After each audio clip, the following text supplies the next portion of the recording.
Hello guys, আজকের এই ভিডিওতে আমরা দেখে নেবো গোটা ক্রিপ্টোকারেন্সি মার্কেটের একটা আপডেট নিয়ে নেবো। বিটকয়েনের মধ্যে গোটা অল্ট মার্কেটের মধ্যে নেক্সট এখানে কী হতে পারে সেটাও দেখে নেবো। আর এখানে দেখুন কিছু আপডেট আছে আজকে, অনেকগুলো ইম্পর্টেন্ট আপডেট আছে। এখানে পাই কয়েন নিয়েও কথা বলবো আজকের এই ভিডিওতে। আর এখানে এই মার্চ মাসের এই কয়েকদিনের মধ্যে মার্কেটের মধ্যে বড় ধরনের একটা মুভমেন্ট এখানে আসতে পারে, ঠিক আছে। তো এখানে যদি এখানে পাম্প হয় তাহলে বড় ধরনের একটা পাম্প হতে পারে, আবার ডাম্প হলে কিন্তু বড় ধরনের একটা ডাম্পও হতে পারে। তো সেক্ষেত্রে এখানে কী হতে পারে, নেক্সট কী হওয়ার পসিবিলিটি বেশি সেটাও আজকের এই ভিডিওতে আমরা দেখে নেবো। আর তার সাথে এখানে ডোনাল্ড ট্রাম্পের এখানে আরেকটা আপডেট আছে ক্রিপ্টোকারেন্সি মার্কেটের সাথে একদম রিলেটেড। এখানেও হতে পারে ডোনাল্ড ট্রাম্প আবারও তার নতুন করে কোনো কয়েনকে এখানে লিস্ট এখানে করে দিল, ঠিক আছে। তো ওটা কবে এটা করবে, হওয়ার পসিবিলিটি কতটুকু, সেই সব জিনিস নিয়েও আজকের ভিডিওতে আলোচনা করবো। তো ভিডিও শুরু করার আগে ছোট্ট একটা ডিসক্লেমার দিয়ে শুরু করবো আমরা আজকের এই ভিডিও। এবার যদি গোটা ক্রিপ্টোকারেন্সি মার্কেট বর্তমানে দেখে নিই, খুব একটা তেমন যে এখানে আপনার অল্ট কয়েনের মধ্যে পাম্প হয়েছে সেরকমটা এখানে কোনো কিছু না। বিটকয়েনের মধ্যে ছোটোখাটো একটা পাম্প আমরা এখানে দেখেছি, একটা সাপোর্ট জোন থেকে বিটকয়েন মোটামুটি একটা পাম্প নিয়েছে। কিন্তু এখানে অল্ট কয়েনের মধ্যে সেরকম কোনো বড় ধরনের পাম্প দেখতে পারিনি, কিন্তু হ্যাঁ, কিন্তু মোটামুটি একটু পাম্প এখানে সব অল্ট কয়েনে কিন্তু পাম্প হয়েছে। আর এটা কিন্তু অনেক বড় একটা ভালো একটা ইন্ডিকেশন দেয় মার্কেটের মধ্যে যে হয়তো অল্ট সিজন এখানে আপনার অলরেডি এখানে শুরু হয়ে যাওয়ার চান্স খুবই এখানে বেশি আছে, ঠিক আছে। কেন আমি এটা বলছি, কারণ দেখুন যখন অল সিজন কিন্তু দিনের দিন রাতারাতি এরকম করে শুরু হয় না। যখনই দেখবেন বেশিরভাগ ইউজার এখানে মার্কেট থেকে চলে যাচ্ছে লস করে, ঠিক আছে, লিকুইডেশন হয়ে যাচ্ছে তাদের, মার্কেটকে এখানে স্ক্যাম বলছে, অলরেডি দেখবেন অনেকেই কিন্তু এরকম বলা শুরু করে দিয়েছে যে ক্রিপ্টোকারেন্সি মার্কেট স্ক্যাম, ঠিক আছে। এখানে যদি আমরা এখানে দেখি যে ফিয়ার অ্যান্ড গ্রিড ইন্ডেক্স যদি দেখি, এক্সট্রিম ফিয়ারের মধ্যে মার্কেট চলে এসেছে। এখানে আপনার গতকালকে 16 ছিল মার্কেট, যদি ফিয়ার অ্যান্ড গ্রিড ইন্ডেক্স দেখি আজকে এখানে 20 মধ্যে আছে। তো যখন মার্কেট একদম এক্সট্রিম এই টাইপের লেভেলের ফিয়ারের মধ্যে থাকে, যখন এখানে বেশিরভাগ ইউজার বলা শুরু করে দেয় যে মার্কেটে হয়তো এটা ক্রিপ্টোকারেন্সি স্ক্যাম, এখানে বুল মার্কেট অল সিজন আসবে না, এগুলো শুধু এমনি এমনি বলে সবাই অল সিজন আসবে না, তখনই কিন্তু ধরে নেবেন যে এবার এখানে বুল মার্কেট অল সিজন আসার টাইম এখানে হয়ে গেছে। আর এখানে কিছু জিনিস এখানে ইন্ডিকেশনও এখানে দিচ্ছে, কিছু নিউজও আছে যেগুলো আপনাদের সাথে আমি শেয়ার করবো, যার ফলে এখানে ধরে নেওয়া হচ্ছে যে হয়তো এটাই হচ্ছে লাস্ট একটা বটম, এর থেকে বেশি একটা ডাম্প এখান থেকে মার্কেটের মধ্যে হবে না। যদি এখানে বিটকয়েনের মধ্যে এখানে আসি, আগে ছোট্ট করে একটা টেকনিক্যাল অ্যানালিসিস করে নিই, তারপর আমি কেন আমি এটা বলছি যে এটাই হয়তো হতে পারে লাস্ট একটা বটম, সেটাও আমি এক্সপ্লেন করবো আপনাদের সামনে। এখানে যদি দেখি, এখানে বিটকয়েনের মধ্যে এখানে দেখুন $78,000 থেকে কিন্তু বিটকয়েনের মধ্যে একটা ভালো সাপোর্ট নিয়ে মার্কেট উপরে চলে গেছে, এখন আছে 84,500-এর মধ্যে। কিন্তু এখানে একটা ছোটোখাটো রেজিস্ট্যান্সকে এখানে ফেস করছে, 86,000-এর আশেপাশে একটা রেজিস্ট্যান্সকে ফেস করছে।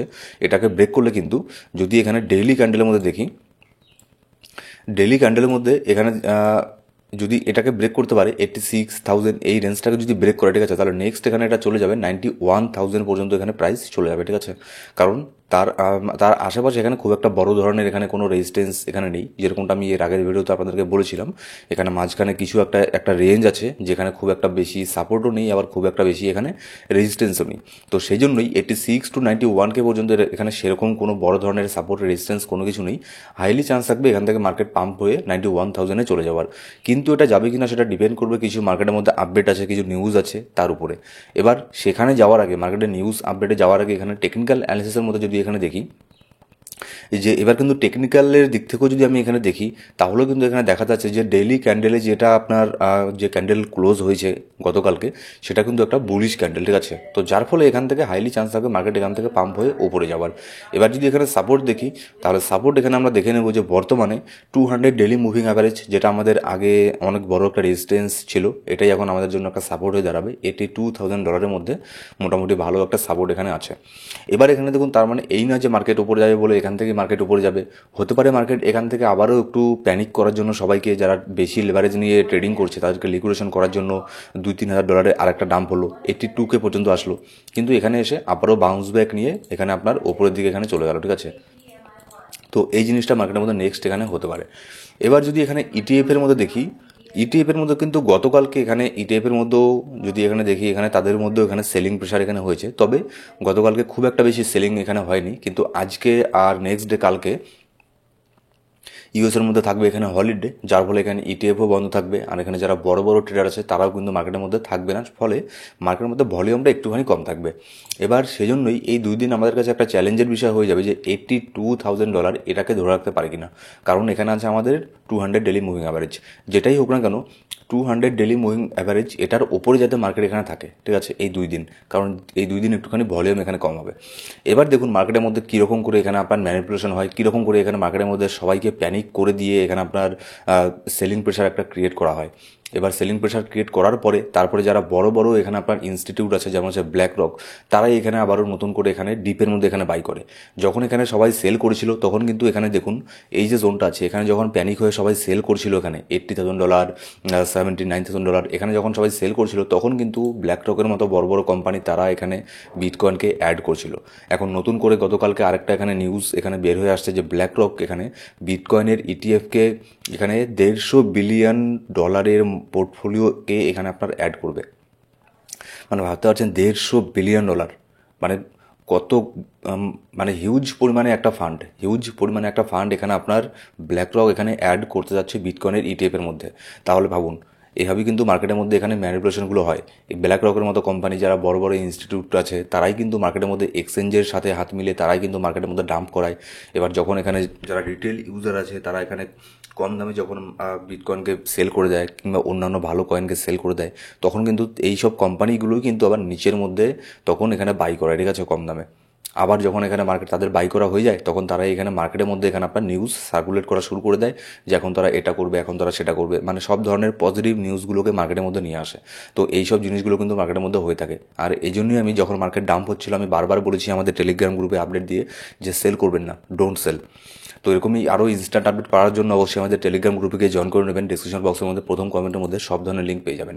এবার এখানে দেখুন ডোনাল্ড ট্রাম্প এখানে আবারও নতুন করে তার এখানে আপনার এনএফটিকে লঞ্চ করতে পারে, এরকমটা এখানে নিউজ বের হয়ে আসছে। কিন্তু যদি এখানে এরকম করে তাহলে ভুল করেও কিন্তু এর মধ্যে বাই এখানে করতে যাবেন না, ঠিক আছে। এখানে হতে পারে নেক্সট কিছুদিন পরে ডোনাল্ড ট্রাম্প এখানে আপনার তার লিঙ্ক করা একটা ফার্ম আছে তারা এখানে এনএফটিকে লঞ্চ করতে পারে ডোনাল্ড ট্রাম্পের। তো সেখানে যদি লঞ্চ করে আমি এখানে শিওর আছি যে সেগুলোকে মানে ওই ট্রাম্প কয়েনের মধ্যে উপরে নিয়ে যাবে, তারপর আবার সেটার মধ্যে দাম করিয়ে দেবে, ঠিক আছে। তো এর থেকেও কিন্তু সাবধানে থাকবেন। এবার তারপর নেক্সট এখানে যদি একটা বড় ধরনের একটা ইভেন্ট আছে নেক্সট এখানে ইউএসের মধ্যে, যেটা হচ্ছে আপনার ইউএসের মধ্যে হোয়াইট হাউসের মধ্যে এখানে আপনার মার্চের 7 তারিখে এখানে আপনার একটা সামিট হবে, ক্রিপ্টো সামিট, যেটাকে হোস্ট করবে ইউএসের প্রেসিডেন্ট ডোনাল্ড ট্রাম্প। যেটার ওয়েট আমরা এতদিন থেকে করছিলাম যে ডোনাল্ড ট্রাম্প এখানে প্রেসিডেন্ট হোক, তারপরে ক্রিপ্টোকে নিয়ে কিছু এখানে বলুক, ঠিক আছে। কিন্তু এতদিন ক্রিপ্টোকে নিয়ে সেরকম কোনো কিছু পজিটিভ কোনো কিছু বলেনি, কোনো রুলস অ্যান্ড রেগুলেশনের কথাও বলেনি। কিন্তু ফাইনালি এখানে 7 মার্চ এখানে ক্রিপ্টো সামিট হবে ইউএসের মধ্যে, তাও আবার হোয়াইট হাউসের মধ্যে। আর সেখানে এটাকে হোস্ট করবে কিন্তু ডোনাল্ড ট্রাম্প। তো এটা কিন্তু অনেক বড়, বিশাল বড় একটা গুড নিউজ ক্রিপ্টোকারেন্সি মার্কেটের জন্য, ঠিক আছে। এবার এখানে দেখুন আরেকটা গুড নিউজ এখানে মার্কেটের মধ্যে কি বের হয়ে আসছে যে গতকালকে যে জেলেন্সকি ইউক্রেনের প্রেসিডেন্ট আর ডোনাল্ড ট্রাম্পের মধ্যে একটা মিটিং হলো। সেখানে অনেকেই ভেবেছিল যে ইউক্রেনকে যদি এখানে আপনার কোনো ডলার দিয়ে এখানে ফান্ড করে ইউএস, তাহলে কিন্তু সেটা ইউএসের যে ইকোনমি আছে তার জন্য কিন্তু একটা নেগেটিভ নিউজ হয়ে দাঁড়াবে। কিন্তু এখানে কি করেছে ডোনাল্ড ট্রাম্প তাকে ইউক্রেনকে এখানে নতুন করে আর কোনো ফান্ড দেবে না, সেটা তো দেবে না, তারপরে আরও অনেক কিছু হয়ে গেছে। তো আমি জিও পলিটিক্স নিয়ে অত কিছু এখানে বলতে পারছি না। তো মোট কথা হচ্ছে আর কোনো ফান্ড এখানে দেবে না, যার ফলে কিন্তু এটা কিন্তু একটা ইউএসের ইকোনমির দিক থেকে দেখলে ইউএসের ইকোনমির জন্য একটা গুড নিউজ। যার ফলে এখানে কিন্তু ইউএসের যে মার্কেট আছে সেটার মধ্যে এখানে এটা মনে করা হচ্ছে যে যখন এখানে পরশুদিন মার্কেট এখানে ওপেন হবে ইউএসের, তখন কিন্তু ইউএসের মার্কেট এখানে পজিটিভলি ওপেন হবে। আর ইউএসের মার্কেট যদি পজিটিভলি ওপেন হয় তাহলে এখানে হাইলি চান্স থাকবে ক্রিপ্টোকারেন্সি মার্কেটের মধ্যে এখানে পাম্প হওয়ার। তো ওভারঅল আমি এখানে বুলিশ আছি বর্তমানে। এখানে আমার মনে হয় যে এটাই হচ্ছে লাস্ট একটা ডিপ ছিল, এটাই হচ্ছে আপনার ডাম্প এখানে হয়েছে। এবার তারপরেও যদি এখানে আবার অন্যান্য ধরনের যে মানে যেগুলো আপনার মানে কি বলে অ্যাক্সিডেন্টাল টাইপের যদি কোনো নিউজ এখানে চলে আসে হুট করে, ঠিক আছে, সেক্ষেত্রে সেটা বলা যায় না। কিন্তু আমার যেটা মনে হয় এটা হচ্ছে একটা লাস্ট ডিপ।